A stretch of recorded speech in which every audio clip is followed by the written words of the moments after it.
Welcome to Walking with Jesus Bible Study. We are going to be in the book of Lamentations, chapter 3, verses 22 to 23.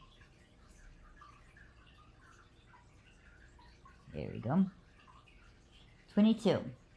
It is of the Lord's mercy that we are not consumed, because his compassions fail not. 23. They are new every morning. Great is thy faithfulness. And I'm going to repeat those. 22. It is of the Lord's mercies that we are not consumed, because his compassions fail not. 23. They are new every morning. Great is thy faithfulness. God's mercy is never ending. It can never be exhausted. In a world filled with temporary things and relationship, it is comforting to know that we have a God who is ever faithful. His love will never change, and it will never run out. He loves you. He bleeds for you. He dies for you. He sacrifices for you. And every day, he pours out his compassion upon us, his grace upon us, his mercy upon us, his blessings upon us. He corrects us. He protects us. He gives us lessons. And even though we don't see it, all those things are truly our blessings. You know, we tend to look at blessings as like these gifts of like wealth and money and all this and that. We fail to remember and to forget that our protection is a blessing. The way he corrects us is a blessing. The way he puts lessons in our lives is a blessing. The air we breathe is a blessing. The fact that we have life is a blessing. The fact that he forgives us is a blessing. The fact that he even hears us is a blessing.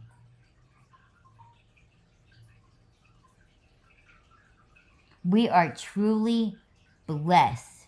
He sends blessings upon blessings upon blessings upon blessings each and every single second of every moment of every single day. That's why we need to remember to give thanks in everything, in every situation. We should literally be just like those angels that he has sitting by his throne, that is sitting there singing, holy, holy, holy, holy is your name. Thank you, God. Thank you, thank you, thank you, thank you, because you are worthy to be praised. You are worthy to be thankful, because we should be.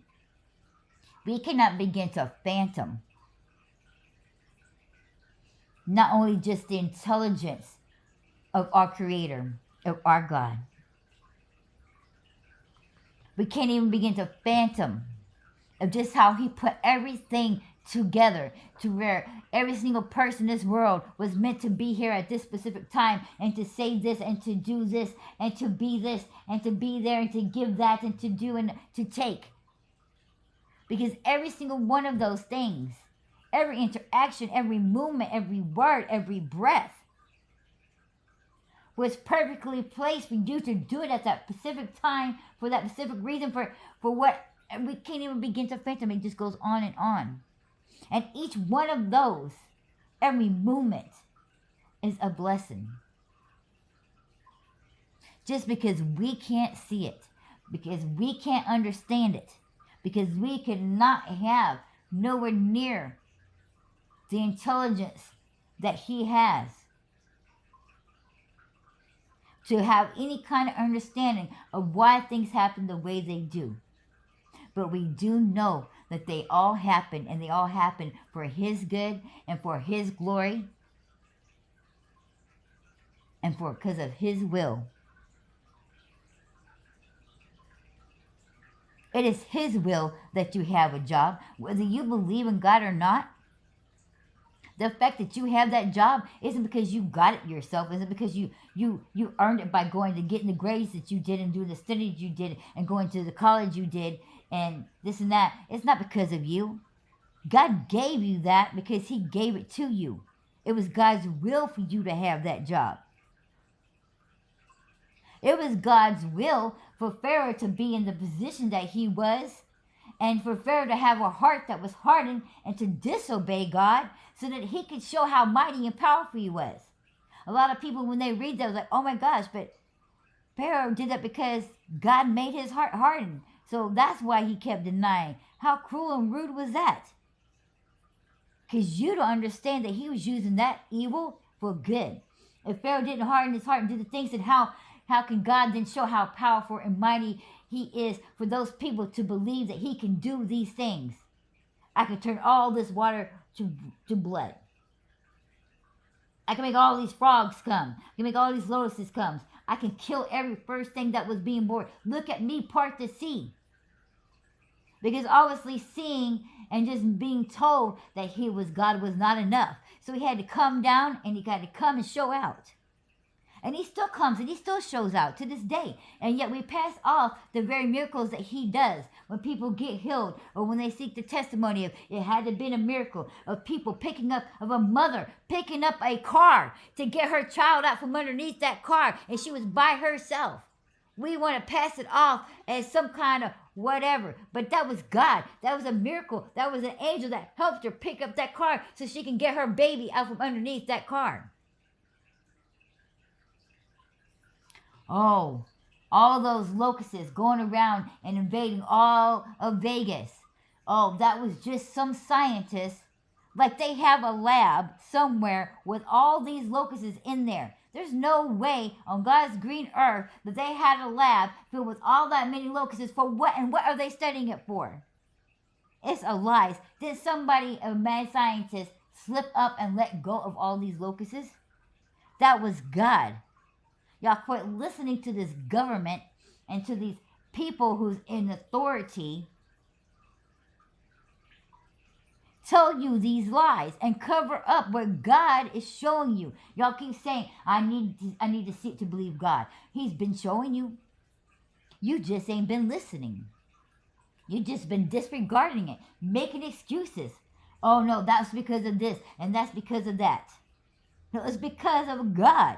And even if you want to say that was because that scientist, didn't God create that scientist? Didn't He create that lab? So actually it still was God.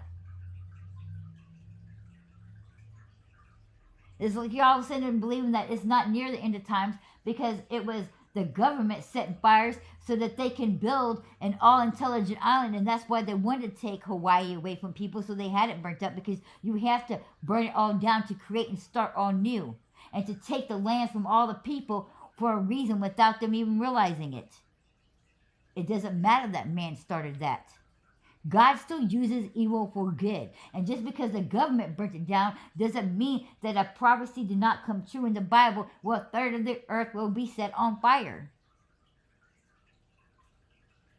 He didn't say in the Bible how it was going to be done. He just said that it was going to be done. And just like He used Pharaoh to harden his heart for him to have those miracles, He still turned that evil man and his hardened heart to produce good miracles so that His children could see that He is the I Am. He produces miracles and has been since the very beginning of time. We just want to prefer to look through that veil and to deny what we see and what we hear and to make excuses. Maybe we're so busy clinging to those excuses because we're not ready to hear the truth, because we're not ready for God to come, because we know the moment He comes and we're not ready where we're going. So there's a lot of people who doesn't want to receive the truth because the truth is that they are not going and they're not ready. So therefore they don't want to hear the truth because they know they're not ready for the truth to be told, because they know they're not ready for God to come. And that's why the truth will always be covered up, because people are not ready.